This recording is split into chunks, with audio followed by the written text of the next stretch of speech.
I could tell immediately that Dr. Annie was a very good listener. I just felt immediately a really calming presence. I was very emotional. I told her I did have a then 9-year-old son in the house, and she asked me, I said he was very distressed and distraught over the thought of putting his kitty to sleep. He told me that if he would like to be present during the euthanasia, that he should watch a video on her website which explains the process. We'll educate him about the process, and then he can make an educated decision as to whether he wants to be present or not. Because of that video that Dr. Annie had on her website, he was very prepared, and he was able to be with Biddy and I together in the room, and it was really special for Biddy too to have him there, and it was very meaningful for him to be present. He told me he wanted to be the last person to touch her, to pet her before she took her final breath, and he was able to do that. Dr. Annie was completely remarkable. She's, in my book, she's an angel. She'll always be an angel. Really, I feel she's an angel of mercy. So she can easily be both, and you really need that. I mean, she's actually so much more than that. Her presence was extremely healing to us, and she explained to us every part of the procedure as it was happening. She told us what she was going to do and what was going to happen. She gave Biddy the first shot, and Biddy completely relaxed. And Dr. Anna and I both looked at each other, and we were both so.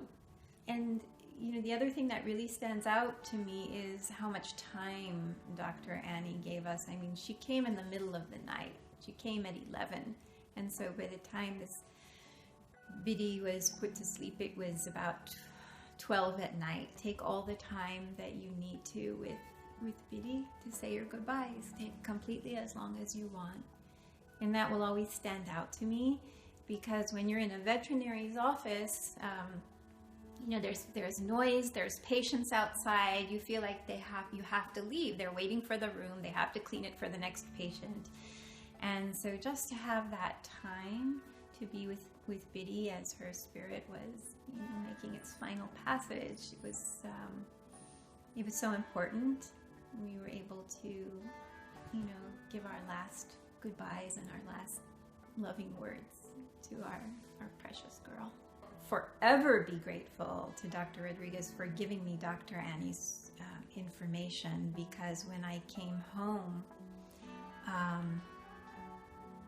Biddy was not doing well at all. So grateful that Dr. Rodriguez, you know, had given me Dr. Annie's pamphlet, because I took out the phone and I knew what I needed to do, and I took out the pamphlet and I called the phone number. I'm really grateful that at that point I had guidance, because you can't go on the internet searching for names and people and recommendations when you're in the middle of a crisis.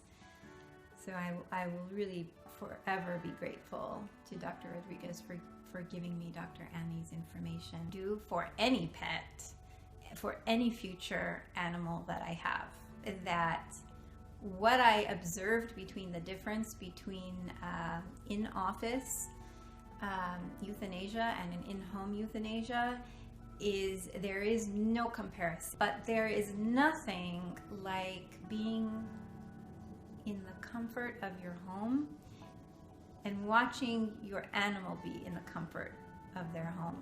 The last place that I will want for my pet to be is in a place that's foreign, in smells that are stimulating, alerting them, in a place where they are feeling maybe a heightened level of anxiety. The difference with Biddy was that just for her to be on her bed, surrounded by the blankets she knew, the smell of the bed she knew, where she had spent her 15 years sleeping at nights, it was a completely different experience. It was like night and day.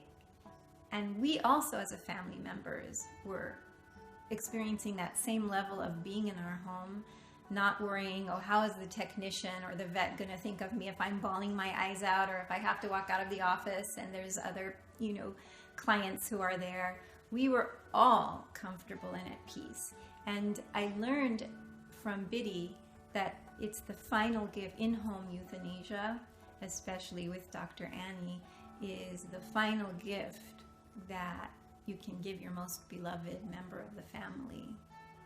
Thank you so much. Yeah.